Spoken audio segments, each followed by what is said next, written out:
tayo dun sa NBI.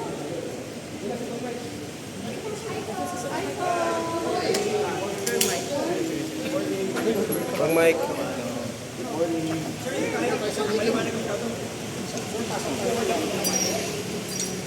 Ang kliyente pa yung abogado mo, ha?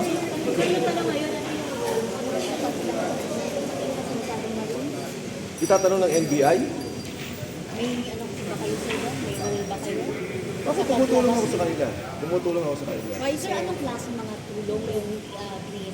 Hanggat kaya kong tumulong, tutulungan ko sila. Hindi ako papayag na mangyari sa kanila yung nangyari kay Dutesa. So sir, confirm mo na yung sasakyan ng misis mo yung ginamit ko lang. Actually sa amin yun, hindi naman kami hulay ng misis ko. Ginamit nila ginamit nila saan po? Sorry. Yung sasakyan? Ginamit na for transport. For transport. For transport. Transportation na nila. Transportation. Wala naman sila, di ba? Labing walo. Hindi sa delivery. Ay, hindi yun. Hindi naman pwede na ito-friends pag mahirap ng van siguro, no? Para sa loob niya ba? For transportation. Activity, wala na. Nung ano ata, hindi ko alam eh. Sila nag-surveillance. Sinundan nga kami ng motor. Until now, sir, you're not with them with transportation. Sa ngayon sila nagpunta dito. Alam ko eh. Nandiyan na ba sila? Nandito na. Naabot na sa may kami ni Levi. Kung Mike, how will help them as much as I can dahil sila nagsasabi ng katotohanan, hindi ako payag yung nangyari kay Dutesa. At saka yung sa akin, harapin nila yung ano, ipatawag nila sa hearing. Maganda nga yung mga pinail na sa korte para mapatunayan yung mga binabanggit nila na mali-malitang delivery. So lumapit sila sa'yo para magpatulong talaga itong EP? Hindi ko sila nakausap. Nalaman ko lang nung lalabas na sila. Sir, Pero sir, kilala mo itong mga to. Tapos sir, Hindi sa rin eh, hindi ko sila kilala. sir, up to what extent, up to what extent po sir yung mga tulong na nibigay niyo po sa akin? Hanggang kaya ko silang tulungan at humingi din ako ng tulong sa publiko na kung matutulungan natin itong mga taong tutulungan natin dahil alam niyo naman may pamilya to, labing walo sila, may transportasyon, may mga pangangailangan. So nananawagan din ako sa publiko na kung maaari silang tumulong sa ating mga kasama dahil ito yung nagsasambulat ng katotohanan, hindi sila dapat imbestigahan. Hindi dapat sila imbestigahan yung background nila, ang dapat imbestigahan yung sinasabi nila dahil yung sinasabi nila tungkol sa korupsyon, yung sinasabi nila tungkol sa delivery ng pera. Kaya yung sinasabi, di ba si Saldi ko yung mastermind? O ito na, lumantad yung mga galamay ni Saldi ko, yung nagdi-deliver ng pera. E di ba pag dugtong natin, saan ba nang galing yung pera? Nakaw ba yung perang yan? Yan ba yung sinasabi ni Saldi ko na 100 bilyon, 8 bilyon? Ito ba yung delivery ng pera kung kani-kanino? Eh dapat yun na malaman ng taong bayan, yun na malaman natin lahat. Kasi pera natin yung buwis na binabayad din doon. Pero kung questionable daw yung credibility nitong mga ex-Marines, because some of them are hindi naman talaga directly nagtatrabaho kay Saldico. Ano yung sa'yo, ma'am? Kung sincero ang gobyerno na alamin ang katotohanan, at ito din ay pagsuporta sa sinabi ni Pangulong Marcos, na maya naman kayo at alamin natin yung korupsyon nangyari sa bansa, hindi dapat yung mga tinatanong nila yung, di ba, yung credibility ng mga tao. Dapat tinatanong, totoo ba itong mga to? At itong mga Marines, haldang umanap to kahit kanino. Yung mga sinabi nila, tinanong ko yung iba sa kanila dahil may mga tumatagong kaibigan. Nasabi ng mga kaibigan ko sa Kongreso, sa Senado, ano ba yung delivery na to? Nakita ko si Father Flavio, nag-file din ang kaso eh. Ang ganda niyan. Kailan siya nakita? Ano yung binigay na pera? So, do you think Kay Congresswoman De Lima, nagsalita. Tinanong ko rin yung mga sundalo. Kailan ba ito nangyari? Nako, detalyado yung kwento na walang kagatal-gatal, walang nervyos. Totoong pagkikwento lamang yung ginawa nila. So hindi patas yung tikitan niyo? Oh.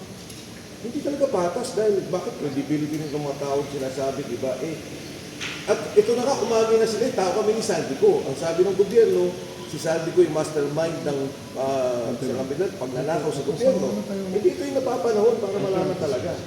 Kasi maganda yan, dahil tinuturo din nila, ngayon ko lang nalaman na dati sabi ko si Mark Texay at saka si Paul Estrada lang yung baby Saldico. Ngayon ko lang nalaman na 5 tao pala.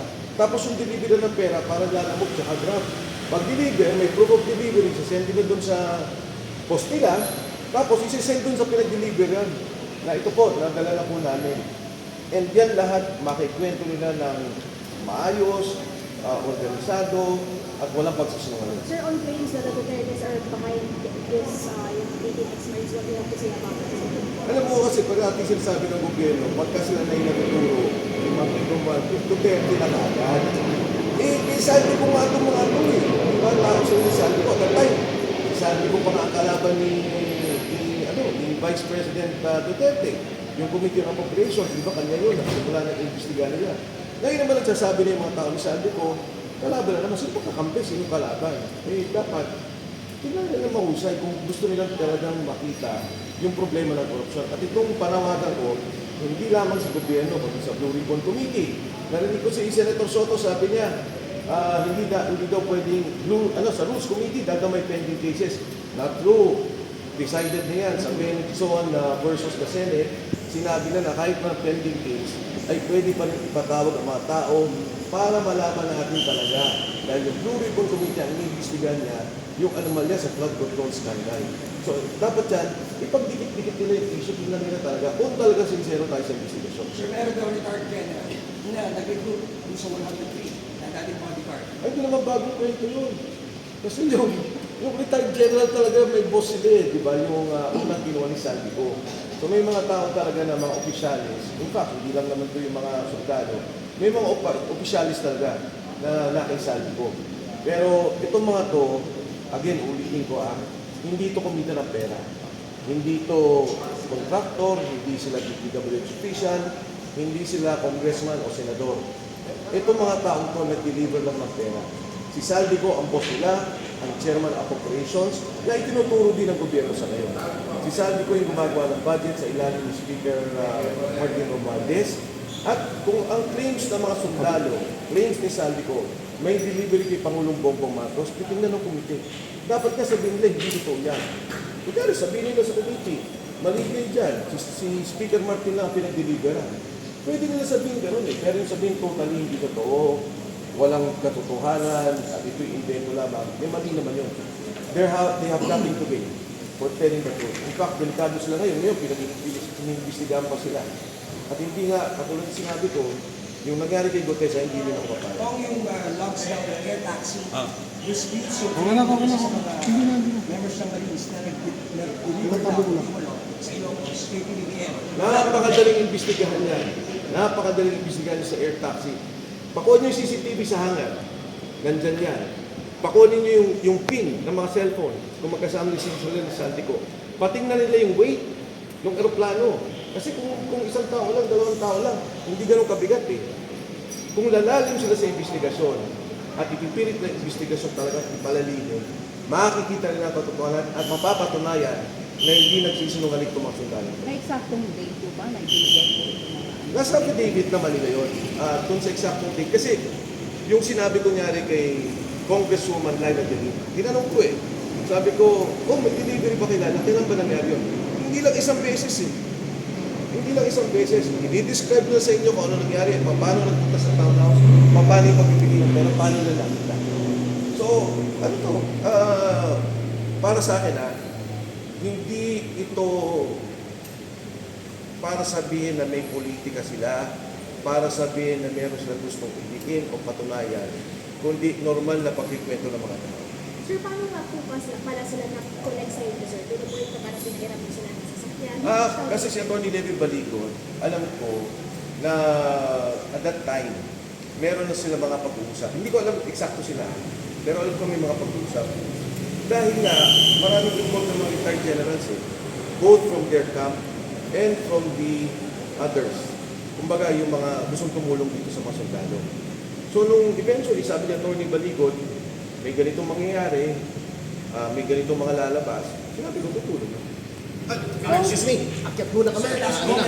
Babalik kami. Baka makulungin talaga ako natin. Sige, meron pa kayong ginagawang mali. Last question lang, sir. Sa inyong tingin, meron pa kayong ginawang mali to get itong sinasabing supposed harassment or intimidation ng mga tao on your end? Ang nakikita kong mali, hindi dapat kami ang pinatawag. Dapat ang imbestigahan yung mga binigyan ng pera. Dapat ang imbestigahan yung patutuo doon sa pag-aabot ng pera, ng mali-malitang pera. Yun ang dapat imbestigahan.